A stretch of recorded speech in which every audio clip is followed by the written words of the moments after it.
So first, I want to make sure everyone knows who the board members are. And if you're in the room, if you could stand up just to be acknowledged, I think that would be great. Steve Chisholm Sr., the President, Rich Wallowitz, Vice President and Treasurer, Kevin Downs, Barry Emmons, Mark Godwin, myself, Joe Wright, Garrett Lavallo, and Zipsy, and the Commissioner of the DEP or his appointee. So these are non-paid positions. We volunteer our time to do this. That's why it makes me a little crazy when I hear people say, oh, they're just doing this to make money. We don't make money on this. So we volunteer our time to put this program together and make it run as efficiently and effectively as possible to make sure we're applying the law evenly and fairly to everyone. We also have two Deputy Attorneys General from the state, Mr. Mike Schuett and Chloe Gogo. They help guide us to make sure that everything we're doing is to the letter of the law and all on the up and up, of course. Next, the program would not run without these four individuals. Mike DeRico is the program manager. Then we've got Patty Alfiero, Arlene Dietz, and Erin Lyons. And I think, DeRico aside, those three ladies are, you will not find anyone nicer, more polite, more patient than they in the office. So I really appreciate everything that they're doing. And if you've worked with them in the past, I think you probably feel the same way. So, like a round of applause for all of them, please.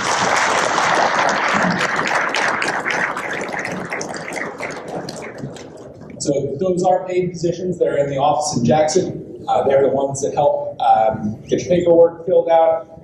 They do a lot of hand-holding to try to explain the law, what is expected, and help get you into compliance with the law. Next, we've got some new hires, compliance inspectors. And what everyone always wants to know is how. This law is great, but how are you going to enforce this? And that's a great question. And there are lots of ways that we're doing that. But the people that are out in the field now, if you are in the room and I call your name, if you could also please stand up. I think it would be helpful for everyone to recognize your face. First of all, Dean Marzaka. He is the lead inspector, supervisor, and trainer of all the inspectors. Jeff Kramer, James Perone, Tom Pertell, Chris Daggett, Donna Kamarowski, and Lyle Garcia. So these are your inspectors when you see them. If they happen to come onto a job just to check things out, they're there to help. They're there to help assist you be in compliance and operate safely. They are a resource for all of us. And at this point, I'd like to invite Dean up to just talk for a few minutes about what a typical inspection might be like. You may get you a little nervous. We don't want that to be the case. He's got the most experience, and obviously he's also training people on how to do this. So Dean, Okay, thank you, Joe. I know there's a lot of mystery out there right now as to what we're doing, why we're doing it, and how we're doing it. So each one of the names that you see on the board here, we all live in different parts of the state, and we basically cover different parts of the state. We have Sussex, Bergen, Toms River, Cape May, and then Central Jersey, where there's a lot more tree companies. We try to focus on that. So we are not out there working an 8-hour shift. We are out there on demand. When we see something, we act on it. So let's just take a for instance here. So if I'm driving and I see a tree company, I see a chipper, I see a bucket truck, I usually approach the area and observe what's going on. So if I see the ground workers working, I try to ascertain what are they trying to do, what's the goal here for this tree company. I see a bucket truck up in the air, and as soon as I see something that is not right, not safe, I will approach someone that looks like they're in charge or paying attention to the surrounding area, and I'll try to stop the job. not stop the job and stop the job, but I try to get his attention, and I'll try to get that person to come to me so I can speak with them. All the inspectors have high vis whenever they're on site.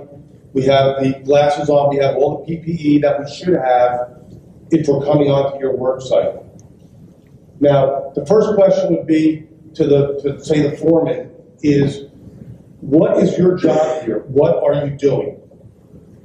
They can say, well, we're just going to trim the branches, we've got to get the branches off of the house, whatever it could be. And then I'll ask them, how are you going to do this? And sometimes they'll say, I don't know, we don't know, we didn't figure that out yet. So at this point, I try to get everybody to stop with the chainsaws, stop with the chippers, everything is quiet, and then we have a discussion. I ask them if the company is registered. If there's an NJTC number on the truck, you're clear. Right there, I know you're registered, I know you have an LTE or an LTCO on staff. Right there, 2 violations already covered. I then look at the safety. If I see people that don't have PPE on, if they don't have glasses, inside your glasses on the one leg, there's Z87 on there. If I look at your glasses and there's no Z87, they're not impact resistant, that's a violation. If I have a guy running the chipper and he's throwing brush into the chipper and he doesn't have a face shield on or glasses, that's a violation. If you look at Z133, if you look at the chipper paragraph, it says all chipper feeding is done from the curb side of the road. If it's not, that's a violation. If you're feeding the chipper from the roadside, you must have high vis on. If you don't, that's a violation. So what we do is we look for violations, and then they are explained to the crew. I see guys with no chaps. I saw somebody last week, there was a felled spruce tree. The guy was walking down the spruce tree with a 30-inch blade, and he's just cutting the branches off like this, no chaps on. Violation, no chaps. Violation, 6 feet, he's not tied in. 2 more violations. So what we're looking for, besides the registration, the licensee, the numbers on the side of the truck, we're looking for safety violations. Is there a drop zone? Do you have that cordoned off? Do you have cones in the road? Do you have somebody with a flag? If you're backing the truck out, does somebody have a flag? Is there eye-to-eye contact from the guy in the bucket to somebody that's on the bottom with a grapple? If not, this is what the inspection, and it only takes 5-10 minutes. It doesn't take long for me to look at this, but the hard part starts right there, where I say, do you understand what the safety violation is? Sometimes the crew says no. Sometimes there's a language barrier. So what I try to do is explain to them and show them what is the right way to do it. So at this point, I have to give some leeway and allow them to then don the appropriate apparel if they have it. If they don't have it, no more work. You guys cannot do the job if you're not safe. The owner of the company, there's owners in here and all the others, the owner is taking the money from that job and it goes in the pocket. The workers, all the others, are doing the job. If somebody gets hurt on that job, that guy goes, or that person goes off to the hospital, the owner still has the money in the pocket. I want every one of the others to go home safe at the end of the day, and the owner can take that money out of his pocket and make sure every other goes home safe and comes back to work the next day. The New Jersey Board of Tree Experts has safety as number 1, and that's what we're looking for. Every inspector knows all the safety requirements and everything that's supposed to be being performed the safest way in the field. So all the owners at home, when you get that NOV in the mail, the notice of violation, and it says improper PPE, improper training, if I ask, like I said before, if I ask the guy, what are you going to do with that tree? He says, I don't know. Well, where are you going to drop that tree? And he says, I don't know. The LTE is guilty of conduct violation that he signed off on because he did not instruct the ground workers how to do the job correctly. They're not paid to figure out your job, how to bring a tree down safely, and protect everything that's around there. Wires, other structures, people, passengers in cars driving by. I had one where a truck was parked on top of a hill, a log truck. They were going to take down a tree and pick it up and put it on a log truck. They had a big round rock for a chalk. Guy had no idea what a chalk was. He said, I just find a rock and put it under there. If that rock slipped out, that truck would roll down the hill and go right through the ranch house on the other side of the street. Oops. Now what do you do? That's a violation. The company's in violation. The LTE, LTCO is in violation. So what we want to do is educate every one of you the best that we can. Now, an NOV goes out, and on the bottom of the first page, halfway down, it says you have 20 calendar days to remedy the situation. I wrote a guy for no NJTC number on the truck. A week later, I get the return form and says I put the numbers on the truck, and there was an invoice from Ace Hardware that had 87 different numbers and letters that he bought, and he fixed all his trucks. He proved to me that he took care of that violation. If you have a safety violation, I want to know how you're going to remedy that safety violation. Is everybody going to go back for retraining? Is everybody going to put the PPE on? Are they going to take it with them?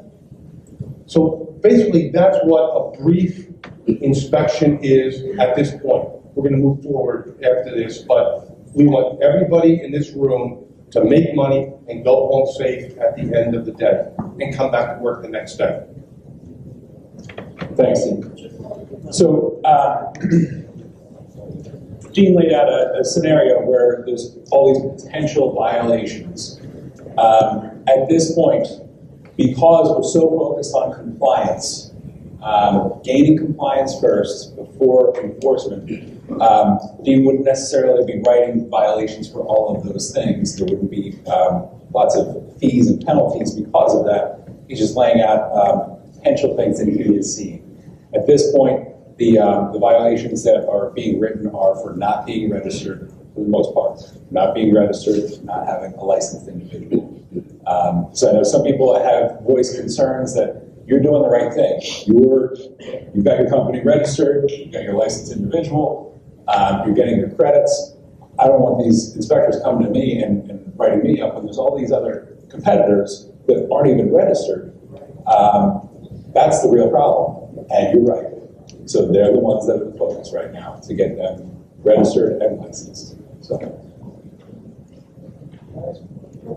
Actually, I'd like to wait on questions until the end, if that's okay. I know everyone has a lot of strong feelings here, and I'll stay all night long. If you don't like the law, I will be here. I'll listen to you all night long, but just out of respect for everyone that might want to go home, I think those questions, I'll handle them separately. If you have a question that's general in nature, I can field those. But if it's a specific one about an interaction you might have had or something you don't like about the law, I'll take them on the side, if that's okay.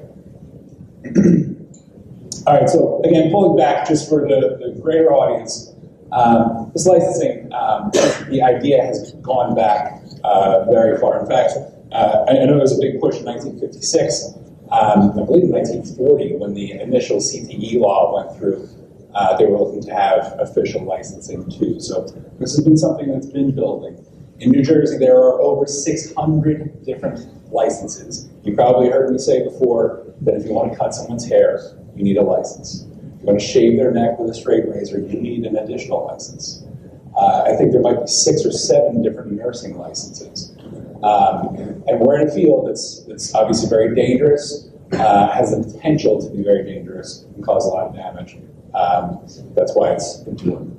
So the bill was passed in January 2010. But it was not, we couldn't effectuate the law or put it into practice until April 17th of 2017. Does anyone want to take a guess at how many people lost their lives between January 2010 and April 2017 doing tree work in New Jersey? I believe it's 25. That died. Since, I believe, the year 2000, Mike might correct me on this, I believe 109 people died doing tree work in New Jersey.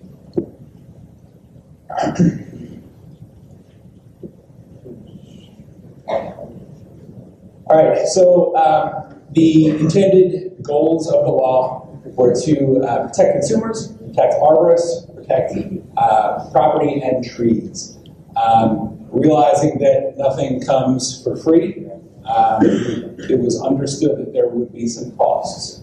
Those costs are time and money for contractors and increased cost to consumers.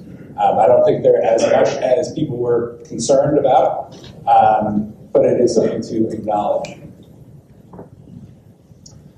The law requires, these are just the high points, but all businesses first and foremost must be registered. Some individuals have to be licensed. This is a review for all of you, I'm sure. I'm going to go quick. Minimum and appropriate insurance coverage. So you can no longer have workers' comp rates for grass cutting while you're cutting down trees or doing arboricultural. And neither can your competition.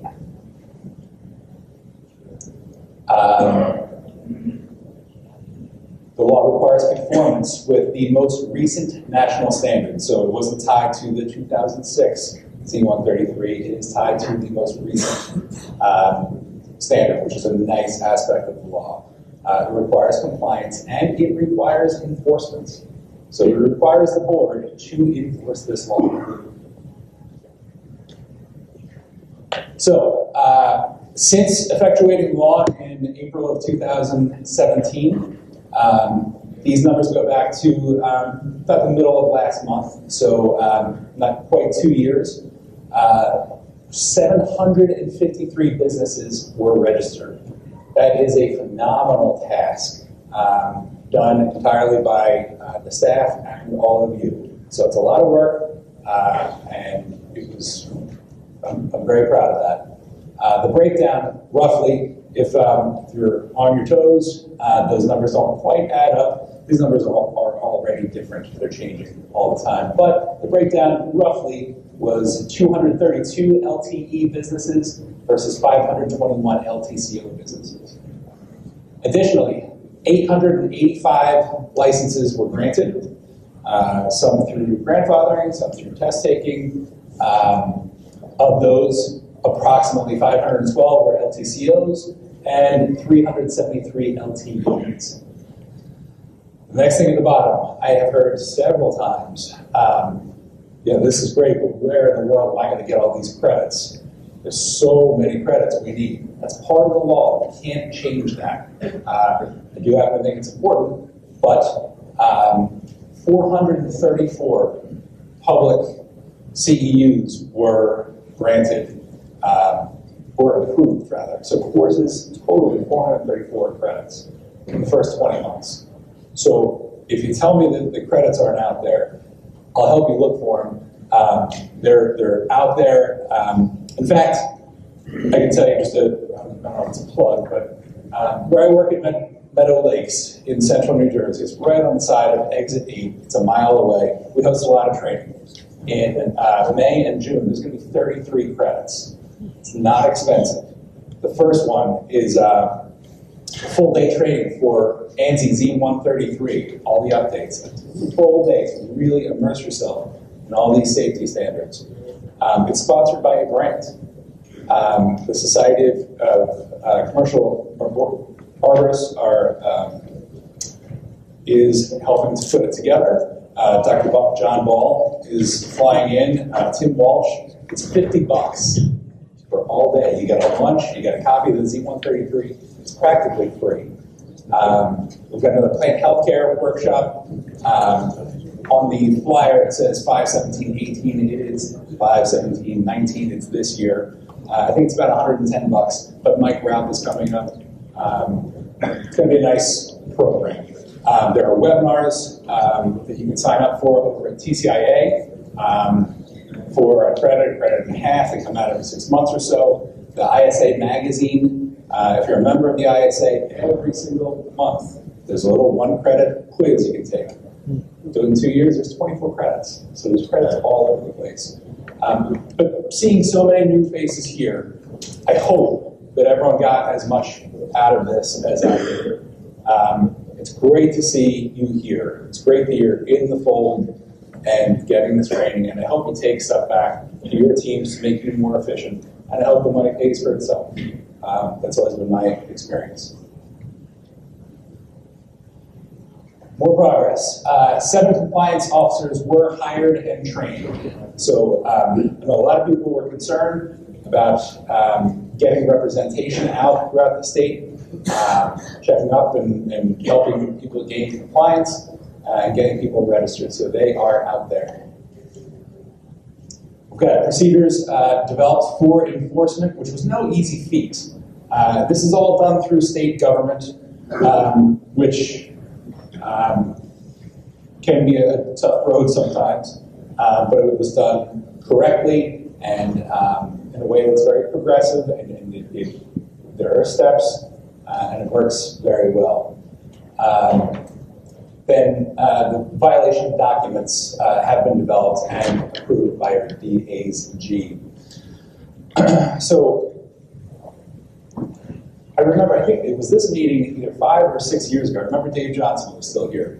We were looking for some feedback on how this law should be implemented, what we should do for people that aren't complying. And we were all kind of taken aback by how forceful people were. People either do not like this, or they want to see us come down really hard. And specifically, it was said at this meeting, give them the hammer, drop the hammer on those people.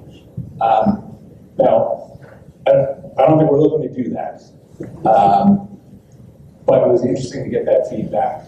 Even some of the people that don't want to register and don't want to fill out the paperwork, we get it, we understand. But even some of those people were saying, get those people that aren't doing it. We're very careful with this. We want to apply the law evenly because you don't ever want to be that person on the other end of the hammer. We don't either. So we're trying to be very careful. But we know that you want to hear about the compliance and the enforcement. So that's what we're going to get into now. Cool. So in that first 21 months or so, 700 violations were issued, and the vast majority, probably over 95%, were for not being registered, not having a license. Anyone ever drive a car and get pulled over and realize that your registration had expired? You know what the police do to you? You're not even allowed to drive away. All of this compliance, it all has to start with being registered with the state and having a license. You can't drive a car without a license. You can't drive a car without being registered. That's where it all starts. So getting those people into compliance, all those companies, getting them here is really the first step.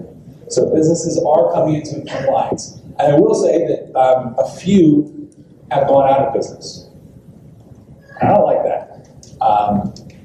Some might say, well, they shouldn't have been in business, they were dangerous, whatever. I'd rather set the bar high, bring everybody up to it. But some people were just leaving the state anyway, and it wasn't that big of a deal. But we don't want to see people go out of business. We're here to help get everyone on the same level playing field. Some liens have been placed for businesses that are completely uncooperative, that are just absolutely refusing to follow any of this. They're going through this progressive disciplinary process. And some cases were elevated to the New Jersey Superior Court. So for those of you that want to see the hammer, that's the hammer. It's the last step. We don't like it, but that's how it goes.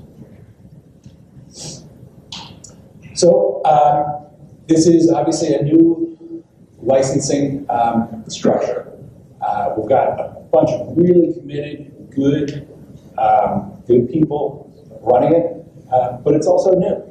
So there are some growing pains. We're working through it. It's a little clunky at first, but we're getting some good systems in place and and getting there. There have been some business owners that are upset by the perceived bureaucracy. I've heard some rumblings in the past 2 days, and I get it. We all get it. But I will say that the fees that you're paying just to be in compliance are some of the lowest in the state. The fees are every other year, and we're kind of operating on a very efficient budget. It's running lean, and that's our intent. No one's trying to make money off of you. We're just trying to effectuate this law as efficiently as we can. There have been some abusive calls to the office staff. And if you know the people that work there, it's really a shame. I think that's changing. I think people are realizing we've just got to do this. So I'm hoping that's coming to an end. I put compliance officers' stories from the field in here, but just in talking with Dean, he said there really haven't been that many bad visits, but they're mostly positive. I think that's because we're just counseling. We're showing, look, these are potential violations. You do need to be registered. You do need to have a licensee. These are things that you need to work on. You need to be safe, and it's more of an educational process. Definitely, the licensees are upset about getting continuing education credits. Hopefully, after these 2 days, this was such a good experience that you're looking forward to the next one. When you start really looking for credits, I think you're going to find the opportunities are out there. They don't cost a lot of money. They make you a better arborist. They make your crew safer. It's worth it. I hope that is decreasing. There may be an opportunity for us to publish CEU opportunities, maybe on the website or something. I think that's going to be a little difficult.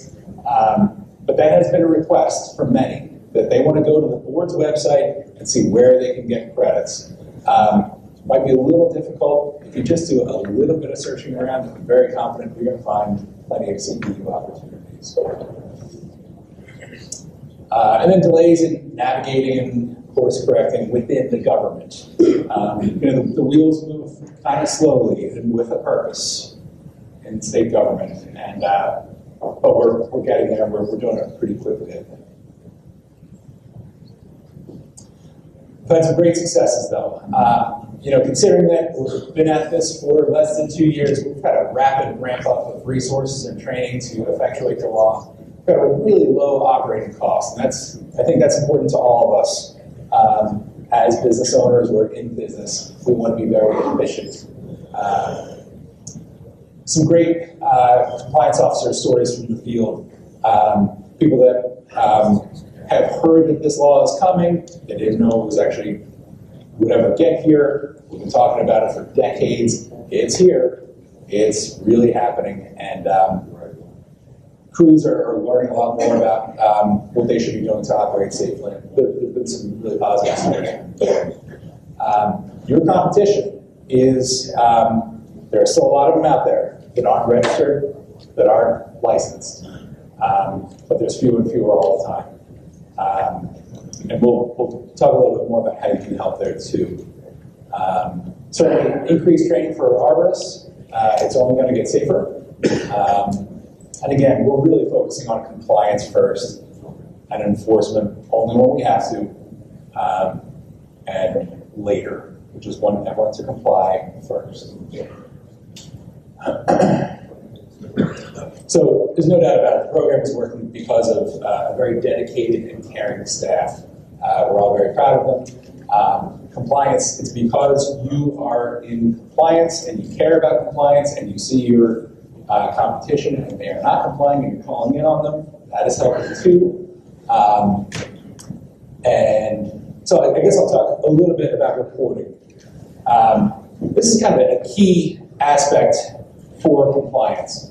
And I know no one wants to feel like a rat, but you're going through a lot of trouble to be registered and licensed. When you see your competition out there and you know that they're not, it's not a big deal to just take a picture of the truck or a t-shirt with violations, send it into the board office. We'll give them a call and say, hey, you have to be registered to do this work. And then we just bring them in. It's not a painful process. No one's going to give away your name. No one's going to say that you told on them. But it's really necessary to gain compliance, and it's working. And we see this in other industries. You know, I've talked about plumbers and electricians before. You know, it's hard to get an electrician's license. If you see someone show up with a truck in your town and all of a sudden they're doing electrical work and they're not licensed, they're going to be upset. They're going to call it in. And it works. It really, really helps. So if you're really uncomfortable with it, fine. You don't have to. It's just going to take us longer to get there. If you do call people in, we'll give them a call and we'll try to get them on board. So it's as easy as that. And why shouldn't we? Why should they get away with it when you're doing everything you're supposed to? So I think it's a good thing to do. And compliance officers in the field, you know, most were just hired very recently. So this is a new thing. They haven't been around for 20 months. They've only been around for a handful of months. So as they get around, you're going to see them more. And I think that's going to be a key component for the success of the program. So what you can do to help, please keep, many of you are really good at this, and we appreciate it. Keep sending in pictures, just a quick picture from your cell phone. There are pictures that come into the office with climbers, you know, someone doing a pruning job wearing spikes, not wearing a helmet, no eyes, no ears, no gloves, no shirt. You know, I mean, people are out there doing this, and it's pretty egregious, but just let us know. And we'll reach out to them and try to get them on board. If you'd like, volunteer for a subcommittee. There are many subcommittees on the board. And again, we're all volunteers. We're just trying to donate our time to make this thing work. If you have an interest in helping us out, please give us your name. Let us know what you'd like to do to give us a hand. We'd love to have you. And we still need a compliance officer to assist in the area of kind of the Philly suburbs in Burlington, Camden, Gloucester counties. We're looking for someone there. So at first, it'd probably just be a day or maybe 2 days a week to start, but we can really use someone that is familiar with ANSI standards, safety standards, and just getting out to help gain compliance. So I will open this up to questions, but first I could probably deal with a couple that we hear a lot. How are you going to enforce it? I've already told you a bunch of the ways that we're doing this. The compliance inspectors, people like you, helping us out, and this system of progressive enforcement. There have been a couple other ideas there too. You know, we've been working with the League of Municipalities to get to the code enforcers, code enforcement officials in each town to help check on these contractors who are unregistered and unlicensed. We're working to draft some sample rules for municipalities to use when they're hiring for arborists, that they have to be licensed, they have to be registered. We're also working with the Association of Counties in a similar capacity. And there's another kind of interesting avenue that's just starting to come to light now. You know, the facilities where you take your chips and your wood to be recycled and processed into mulch, they're regulated by the DEP. They have to have a license too. But they're regulated by the DEP. And in the law, there is a duty to cooperate. It may be the case that sometime in the future, they may not take chips from a truck that doesn't have a New Jersey TC number on the side. So that's going to be a way to get a lot of people into the fold pretty quick. So there's a lot going on. And again, this is all kind of new. We're working through it, and we're making really good progress. And it's largely due to a lot of your help, so we really appreciate that. The next one I love. You guys are crazy if you think you're going to get everybody. We don't. If you see a state trooper on the side of the turnpike, speed limit 65 miles an hour. Everybody's going 75 or 80. You go going by at 100, they're going to pull you over. They're going to get you. There's no way we can possibly get everybody. We're going to try to apply this law as evenly and effectively as we possibly can, but we are under no illusions that we are going to get everyone. We're going to try on your behalf to make sure that your competition is doing everything that you're doing already. Oh, and then lastly, how am I supposed to get 32 credits? Hopefully I've driven that point home enough. The credits are out there. Please take a look. If you want to come talk to me afterward, I can help point you to some good, really good high-level education. Also, at Meadow Lakes, and one other site, there's going to be 4 classes, all-day classes from the Society of Licensed Tree Experts. I think it's $90 a day for really high-level education from some great speakers. It's just a lot of bang for the buck, so I would encourage you to look at them too. They're usually held in the spring, mostly May and June. So with that, before I open it up to questions, if you don't like the law, I get it. We'll talk afterward. Out of respect for everyone's time here, let's keep those conversations to after. I'll stay all night if you want me to. And if you have any specific problems that you might have had, maybe that ought to be kind of sidebarred too. If you have general questions about how this works, this would be a good time to do it. So we're in South Jersey, so I'm going to give you an Eagles reference. The time is yours. I'll raise your hand and we'll have your green light on.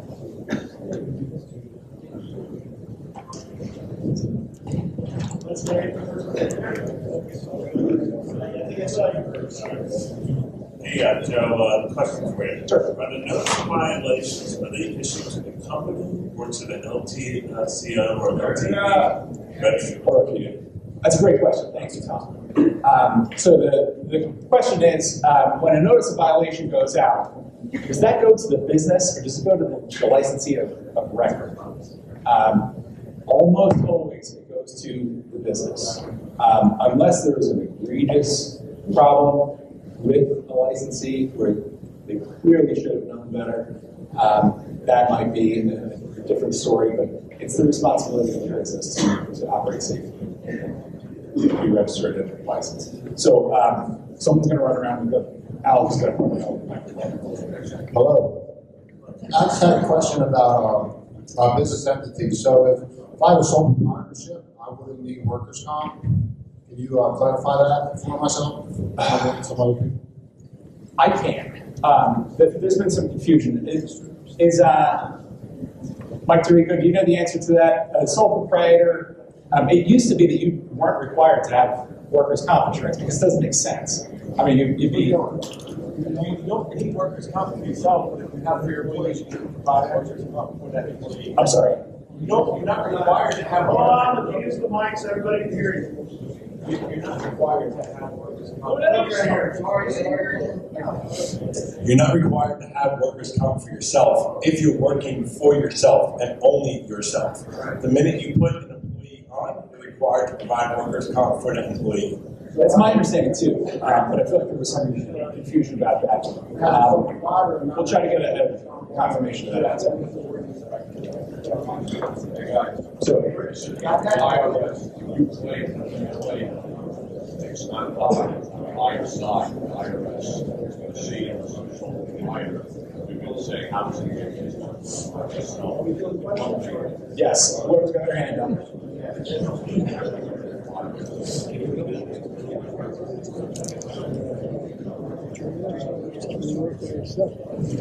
That's good. I have 3 questions.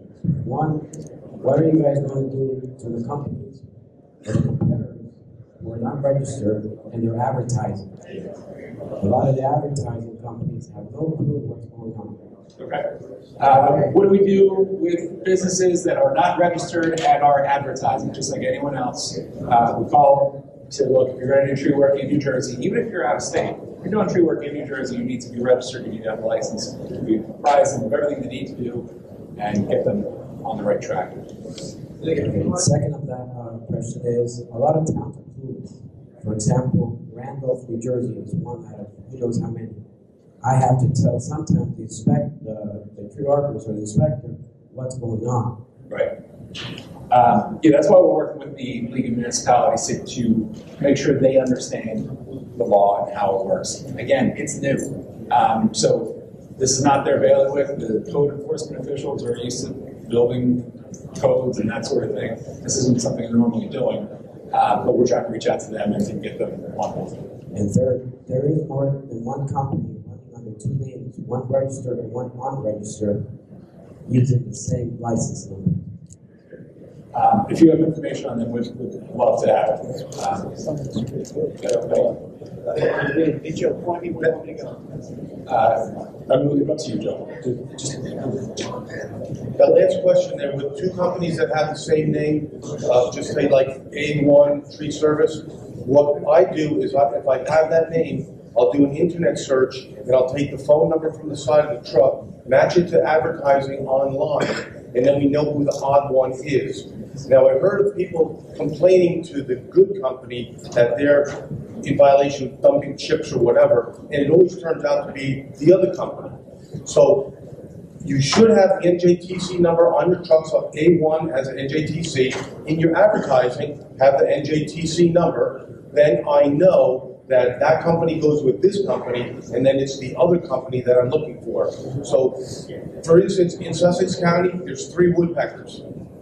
We're still trying to figure out all 3 woodpeckers, how they are either interrelated or advertising under somebody else. So that's how we're working on that one. Thank you. Thanks. Got one right here. Yep. So my question is, do you guys, when the people register, do you send them the safety compliance list that they have to have at the site, like a warning before you guys come out and give them a fine? So upon registration, or you mean with a site visit? With the safety. Yeah. Okay. Right. So when you're registering, a big packet goes out. You may remember all the different colored papers and kind of explaining how the structure works, what is expected of you. If there is a site visit, it depends on the violations. If there's something really egregious where someone is put at risk immediately, we may have to shut the. And if the workers are not responding or cooperative, we may have to shut the job down. It's kind of an extreme case. Otherwise, it's more of a counseling type thing. Again, we're really looking for compliance with those businesses that aren't registered or licensed yet. So, when a company registers like that, if you want an inspector to come out to your site and explain the safety, we will do that. The board office, call the main number, tell them who you are, tell them where you are, and one of us will come out there and run you through the whole thing. We'll show you what you don't know, and nobody's going to get written up if you ask for help. Nobody's going to write you and say, because if we write you up, we're going to give you 20 days to fix it anyway, so why don't we just fix it right in the beginning? Right. And if you want the employees there, I can be there with the employees, or the inspector can be there with the employee to run it past them the right way to do it. So we're very happy to come out to your site or to your facility and help you with that. all right, we got do we go to 4:20? Is that right?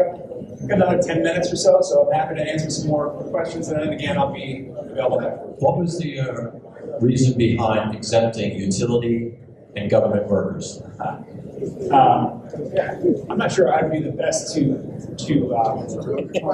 answer that. Yes, it is.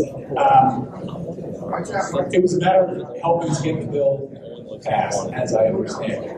There is some interest now because the League of Municipalities and the Association of Counties is seeing this starting to roll out. They're starting to have some interest in maybe applying it to them too. It's really early on.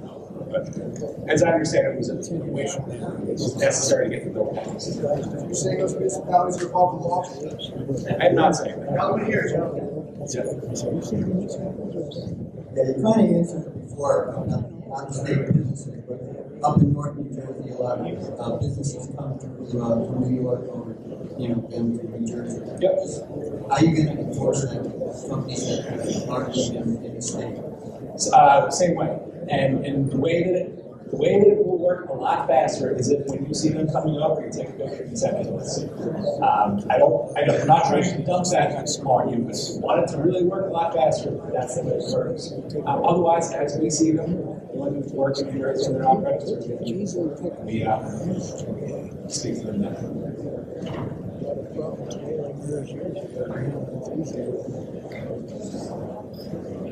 It's easier to get more compliance and you have to show up with the person.